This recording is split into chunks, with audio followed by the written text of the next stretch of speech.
Hello and welcome to another webcast edition here on ESG TV as we talk all things sustainable and regenerative. My name is Raj Arya, and in the 3 previous interviews, we focus on teachers with technology. Well, today we are moving to our all-new topic, which is a subject that's very close to my heart, namely renewable energy. And to share us a bit more insights on this fascinating topic, our special guest for today is Andrea D'Rozario, founder of ePhase Energy, a training and consulting firm in sustainable energy management. Andrea, thank you so much for being with us here on the show today. And of course, our topic will be clean energy and regeneration. Am I right? Yes, that's right. Hi, Raj. And hi, everybody. Thank you for having me on the show. As Raj mentioned, I'm from ePhase Energy, the founder. And I've been in this line for the past 20 years, talking about energy efficiency, trying to promote energy efficiency to everyone. So my main work covers a lot of consultancy and training in this field. So I deal with a lot of government and private sectors, and training them and helping them build up or upskill their levels to get to be into energy management. Yeah. And how did you get into this area in the beginning? Because obviously, environment, energy efficiency, sustainability is not something that we see that's very prevalent or strong in this part of the world. So how did you find yourself immersed in it? Gosh, that's a long story. But I would say for very quickly, it was a fluke shot for me because I was looking for another job and I just happened to stumble across this company. And I had no idea, absolutely no idea of what energy efficiency or energy management was at that time. So I joined this company called Eco Energy, and there is where we embarked on this whole new journey into this. And first, I first started with energy audits and management, training and consultancy. And then later on, I went into photovoltaics and government buildings where we demonstrated different type of photovoltaic technology or solar cell technology. So that was my first project and first hands-on experience in photovoltaics. And later on, I moved into green building design as well as certification. Yeah.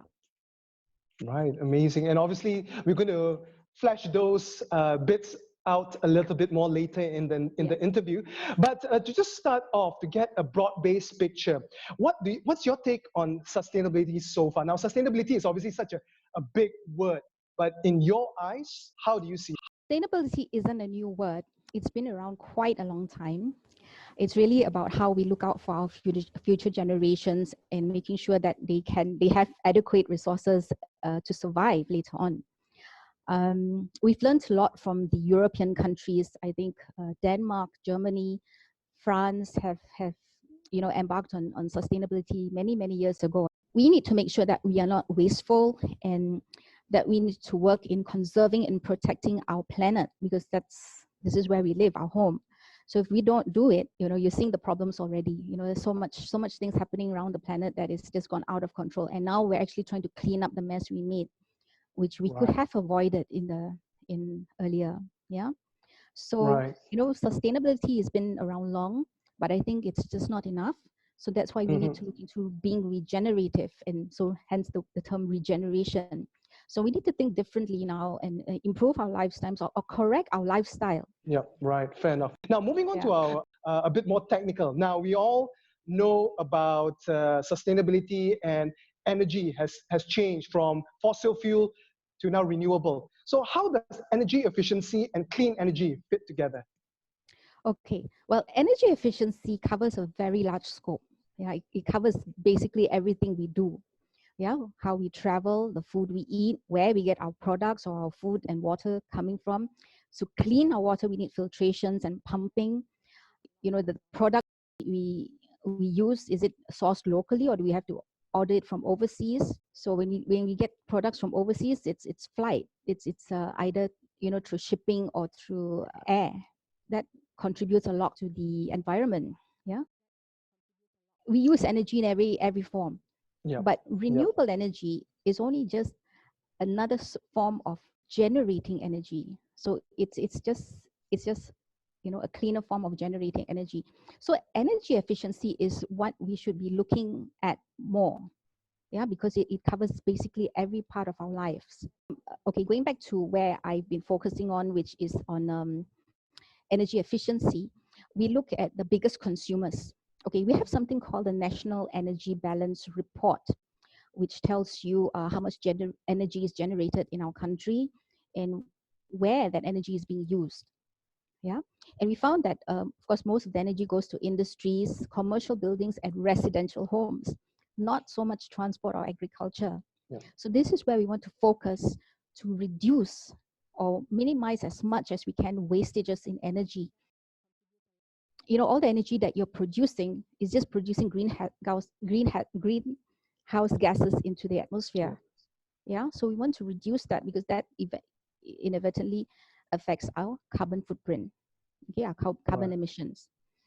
We found a huge potential in this in trying to reduce energy in the building and commercial sectors, yeah, and homes, and so that's where our focus has been all this time. And we've also been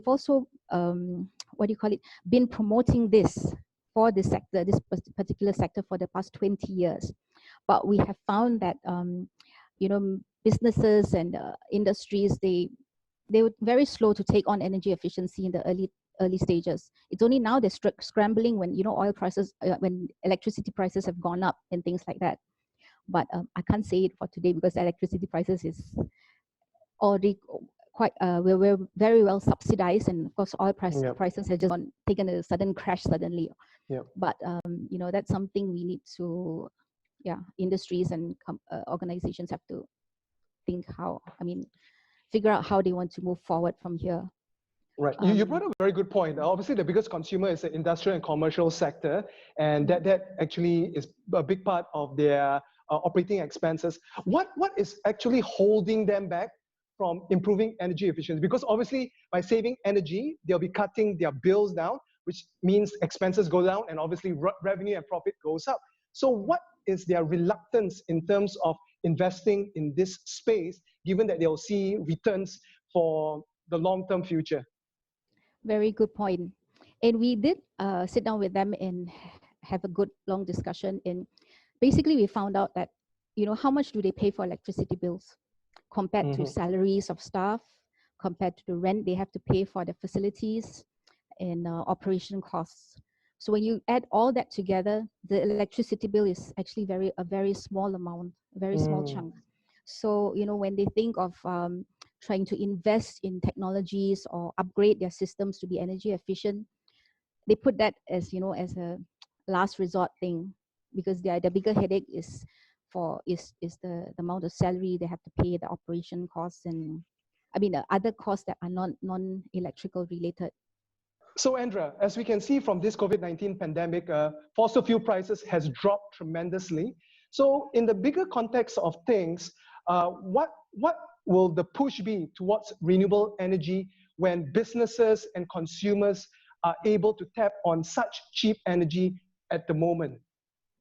How do you see things developing moving forward? From my experience, we don't have much of control on how we consume energy here. It's because it's monopolized, and we get energy from one source, which is TNB, directly from them, and TNB gets other sources of energy through IPPs, or the independent power producers, but it's still all regulated. So as consumers, we don't really have that much control on who we want to buy energy from.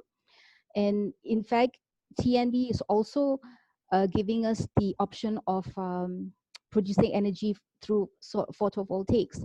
So TNB has quite a number of large solar farms run by independent power producers, and it's sold to TNB and that come to us.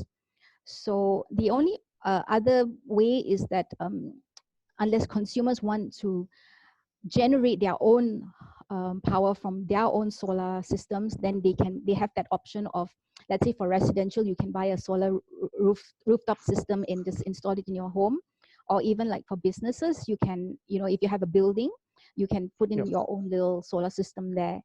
And what you do is okay, this is actually very quite interesting, because if you know Sustainable Energy Development Authority, they have this program called NEM, which is net energy metering. So if you have a solar system, there's so much energy you can generate, and of course you will be using some amount of energy.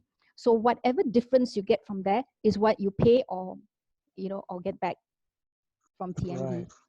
So it's sort of like the amount of solar energy you produce is offset by what you consume, net energy metering. In your introduction earlier, you mentioned that you work on various projects during your illustrious career. I understand that you also worked specifically on the designs of 3 very notable energy efficient buildings in Malaysia. Could you just share with us a bit more insights into them? Okay, the 3 buildings are actually the LEO building, which is the low energy office, LEO, which is where the Ministry of Energy is based. And the second building I worked on was the GEO building, Green Energy Office, based in Bangi, and where the Malaysian Green Technology Corporation is based. That's actually our showcase building. I'll share with you about it later. And the third building I worked on was the Diamond building, where the Energy Commission. So if you notice, all these 3 corporations or government bodies are all related to energy. So we built these buildings for them, specifically for them. And what's interesting about these 3 buildings is that we started designing from the base, from the design stage. We put in insulation, we use better materials, we improved the air conditioning design, the lighting system. We sort of played around with the architecture of the building, where we allow more sunlight to come in, but still minimizing the amount of heat coming from that sunlight. Yeah, so we played a lot around with lots of things, a lot of technologies, sometimes even not even technologies, just simple design that could enhance the energy patterns, energy use patterns of this equipment. Yeah, and when we did that, we found that we designed these buildings to consume only less than half of the energy of a typical office building. Yeah, and when we found that, we were like, we were so amazed and said, hey, this could be the new way of designing buildings for the future. And we came up with a standard called the Code of Practice for Energy Efficient Buildings in Malaysia. And there's certain things that they have to follow, or to comply with, to achieve this energy levels, to be considered an energy efficient building. Right. Now with that, obviously it's great that you have models in place that now other people can take note of. Yes. How receptive are builders and developers in terms of trying to move in this direction from your observation? Well, the first thing is, like, because we have a Malaysian standard, and that Malaysian standard is now a compulsory standard that all all architects and building owners have to follow. Yeah, and there's no question, they have to follow it. They have to have it in place.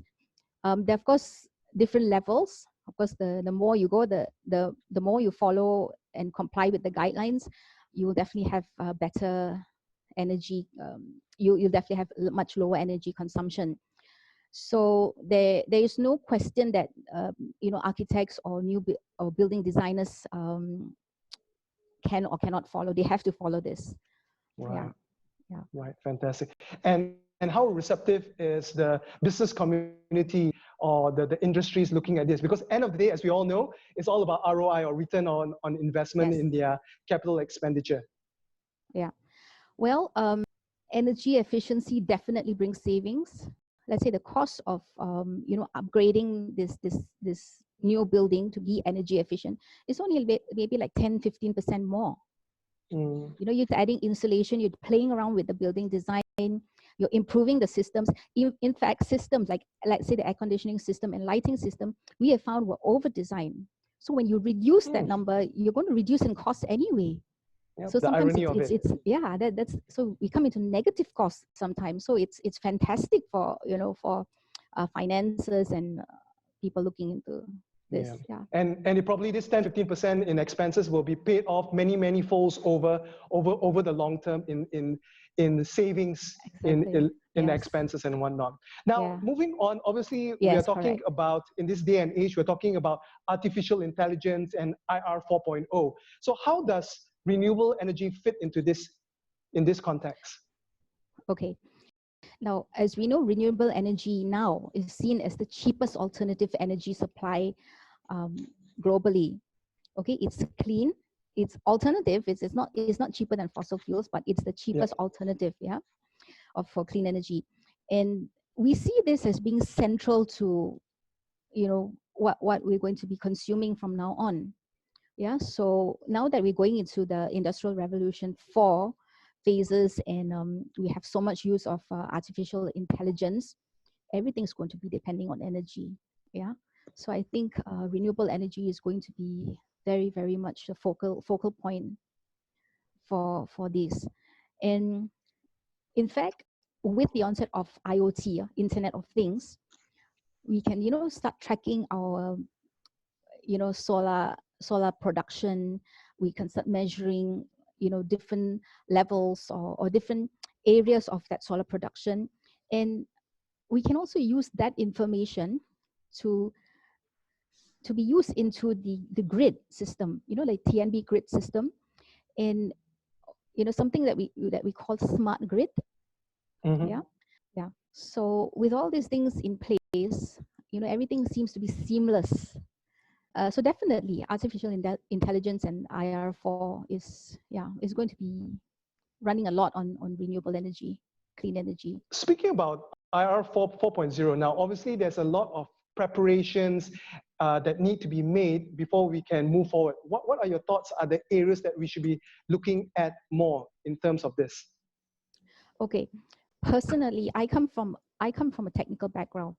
And, you know, doing a lot of audits and talking to people in industry and you know, the organizations, I find that the skill levels of people are not really quite ready for IR4. Yeah, because there's a lot of technology involved and a lot of knowledge that needs to go with knowing how to use this technology seamlessly. So I think what we're lacking at the moment is the knowledge level and the skills level. So this is what we have to focus on to upgrade our people. One fantastic way is to start with the young.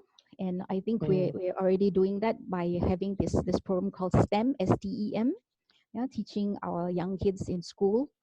And then also providing a lot of training courses and how do you call it, upskill courses for those who are older. So I think this is something we have to look in seriously if we want to, you know, jump on that bandwagon and push this IR4 forward. Right. Fantastic. Andrea, we are almost running out of time, but perhaps you could just share with us one tip that you could give to our audience in terms of helping to minimize our carbon footprint. Any tips, easy tips that we can start today itself? I'll share a little bit of me. I'm actually a wheelchair-bound person. And since I got sick about 10 years ago, I have had to learn to live minimally, a minimalistic life. So, you know, my travel time has reduced so much. I work from home. So this lockdown actually is nothing new for me because I've been working it's been a lockdown for me for like the last 5-10 years. And I think it's fantastic because I get to be in my own home. I get to be in my own comfort zone, and I can still produce my work effectively well. And you know, being minimalistic, I really don't need so many material things. I can learn to live with the simple things in life and enjoy it. I try to get my food and, you know, food locally produced. I don't go and eat in expensive restaurants, which is not good for that business. But, you know, thinking of reducing my carbon footprint, that's my take on or let's say that's my contribution. So I think being minimalistic, that's where we should start. Yeah, start with the simple things, which being minimalist is in fact could be a good thing in the long run as well. Less baggage to carry around. That's right. Yeah. All right then. Thank you, Andrea, for all your insights on energy efficiency as well as renewable energy. Today, obviously, in the context of IR 4.0 and artificial intelligence.